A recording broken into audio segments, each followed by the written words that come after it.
I'm Erin. I'm Michael. And this is RVing Sunny.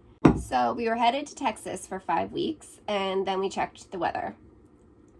We noticed that it was below freezing for a long period of time, and that's when the phone calls of concerned parents started coming in because they're keeping an eye on where we're headed on the road.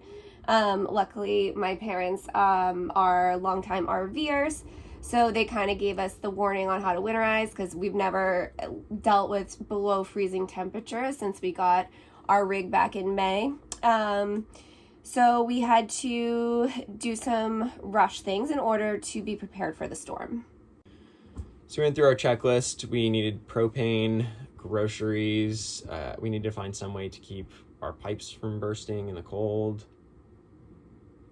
And we actually got our groceries 30 minutes before they were closing. The store we went to was closing early because of the storm.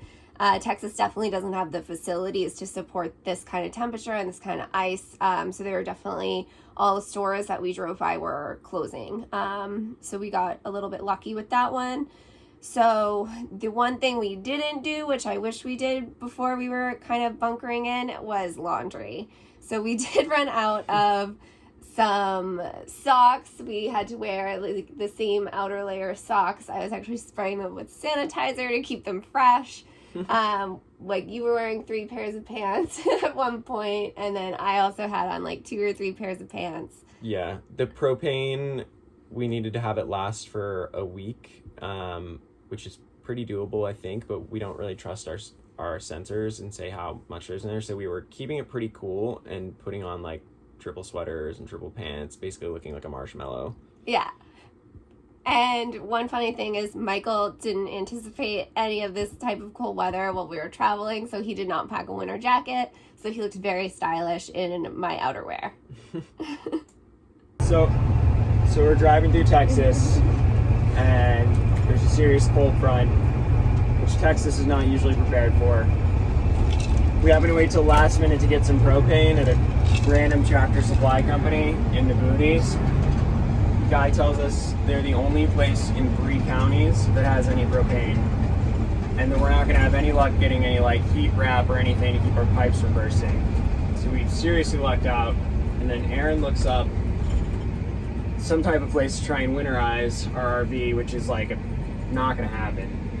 And we called 5 places yesterday to try to get service, and we couldn't get any. So we kind of were trying to get a plan B in place. But the one I called, which was only 10 minutes further up, directly off our route, had this guy who came out and helped us within a matter of 10 minutes. And then in 15 minutes, we were out of there. And it was at his house, too, right? So it was like some guy's ranch, and he just winterized us in like 10 minutes. So we're in good shape, but we're cold.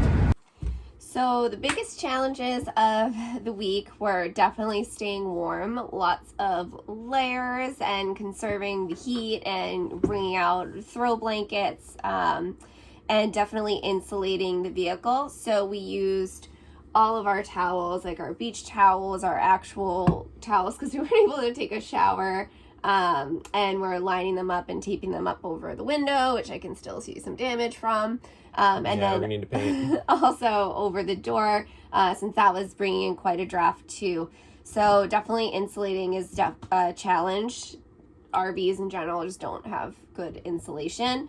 And then I would say another big challenge was just keeping ourselves clean. So like I mentioned, like spraying hand sanitizer on some of our clothing because our laundry was building up, and then also doing some billy baths that Michael learned in survival school.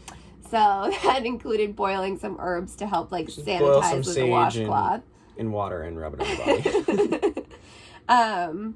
Yeah, so the biggest reward, I would say, was just being around the quiet, beautiful nature in this surreal weather condition for this area, and kind of having that close connection by, interacting with the birds that are under the RV, seeking shelter and feeding them bird seed, and then Luna being able to kind of run around like free over the property too. So yeah, it sucked that it was so cold, but it was so nice at the same time. Like when you went outside, there was this stillness and peace. It was really cool. Yeah. But we had it a lot better than most people in the area, I would say, because we had the water and electric, so we were able to do a lot with that. We did, like, come up with some clever solutions, like hanging the towel over the door and the windows, but also running the air fryer and leveraging the electricity. We tried to buy a space heater as part of our, like, checklist coming in, but they were sold Texas out. was out of them. So, running the air fryer and our rice cooker and things like that generate heat actually worked out. The best heat provider was actually running the engine. So it's a big engine. And we have 15W oil in it, which should be good to up to 15 degrees or down to 15 degrees. It definitely didn't like starting in the cold. But there were times where we were like, wow, it's like 75 in here. Yeah, so that's the benefit of a motorhome is your coach heat that you can run through the engine. So we use that like for a couple hours throughout like the work day, but didn't want to run it too cold at night. So, yeah. And we didn't want to waste all our gas in case we needed to leave. Yeah, especially that one. Didn't lose electricity, so that was really good. They also run their own well system. So our spigot, after it thawed the first night, we were able to fill water jugs for cleaning and drinking water. One of the challenges was we needed to work for the whole week. Once we were parked, Sunny's slide outs were kind of frozen out, so we were here. We needed to make it work. So we're now working through the cold front. It's going okay.